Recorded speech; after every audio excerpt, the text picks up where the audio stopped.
Hi everyone, hope your Ramadan is going well. On one of my followers' requests, I'm going to show you how to make veg pakoras.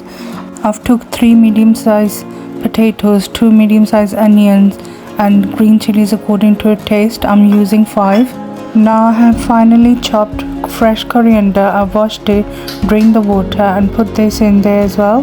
Now 1 bunch of fresh spinach. I've cut it, washed it, drained the water. I'm going to put that in as well.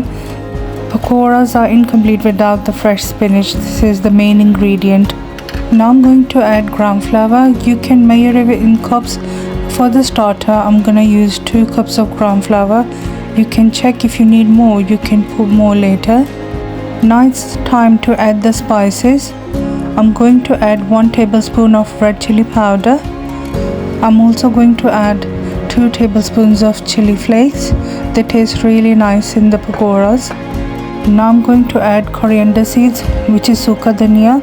It's best if it's whole, but I've crushed it at home because my kids don't like seeds, so I'm going to put the powder one in. So I've added 2 tablespoons of suka dhania, 1 teaspoon of haldi, 2 tablespoons of zira cumin seeds. I've added that as well. Now I have grinded the anardana pomegranate seeds in the grinder. You can use the powder as well. I've grinded it at home. I'm going to put about 1 tablespoon of anardana in there. Now it's half a teaspoon of baking soda. I'm also going to add 3 tablespoons of plain flour in there, or you can say half a cup of plain flour in there. It gives a nice fluffy and crispy texture to the pakoras, and it doesn't let the oil absorb inside of the pakoras. Now I'm going to mix this mixture very well. You must have noticed that I haven't put the salt in yet. You can keep this dry mixture in a box in the fridge and use it the following day as well. But if you add salt at this moment, it will leave water, all the vegetables. Now I'm going to add salt because I'm going to cook it straight away.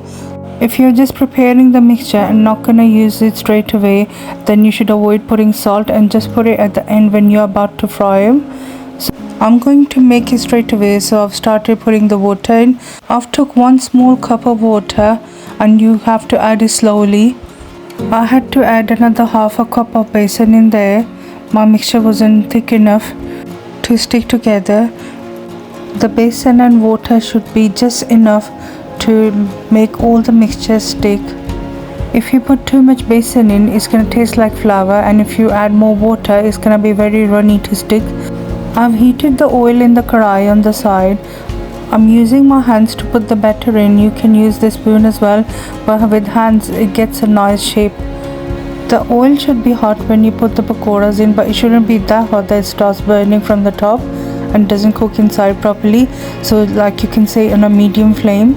And I put all the pakoras in, but make sure don't overcrowd the karai, otherwise they will all stick.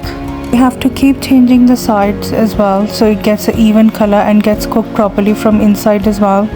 Now you have to cook these until they get nice red in color like this. As you can see, it's got a nice reddish goldenish color. I'm going to take it out.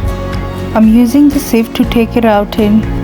The air will pass through and it will remain crispy. If you put it in a foil straight away, or a paper or a tissue, it will go soggy because of all the steam.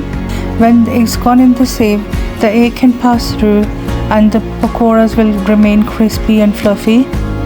I'm going to take these out, let it cool down. At the same time, I'm going to put the next batch in. You're going to repeat the procedure, and I'm also going to show you what you're going to do with your leftover mixture.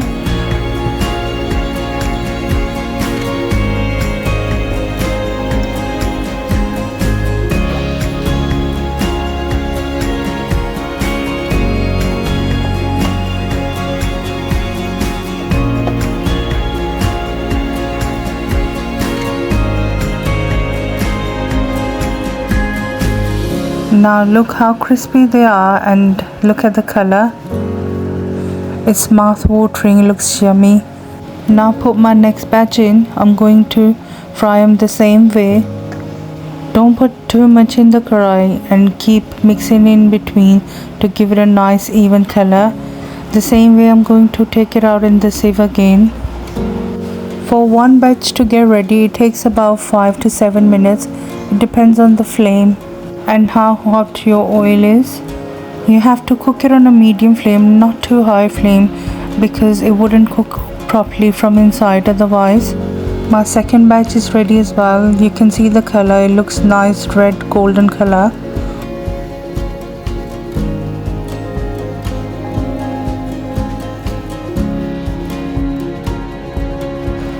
As you can see, they are fluffy, crispy and soft.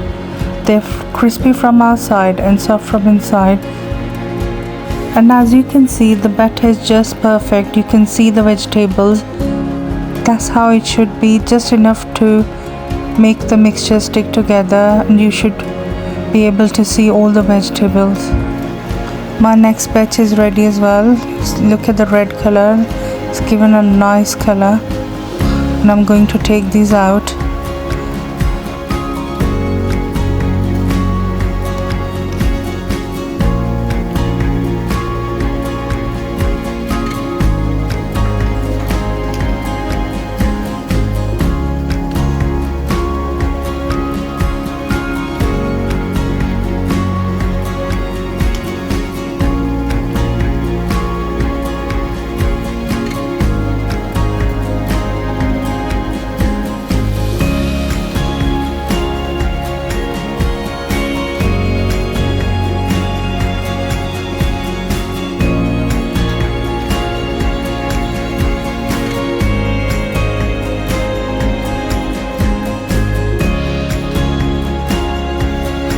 The pakora are ready for Aftaar. I'm gonna break it and show you how it looks from inside.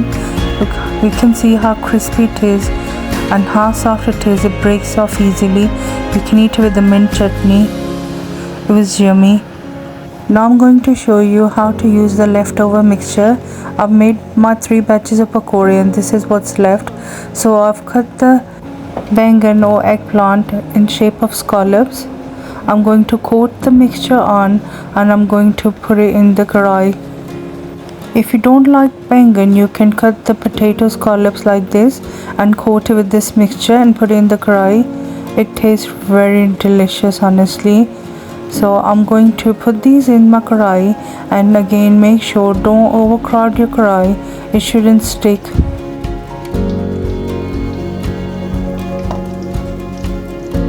Now the eggplant pakora are ready as well. They got a nice red color. I'm going to take it out again in the same. This way none of your mixture gets wasted. In case you missed any spices or anything, I've mentioned all the ingredients in the description.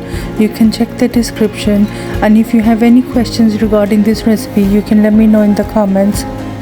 I hope you enjoyed watching this recipe. Thank you so much for watching.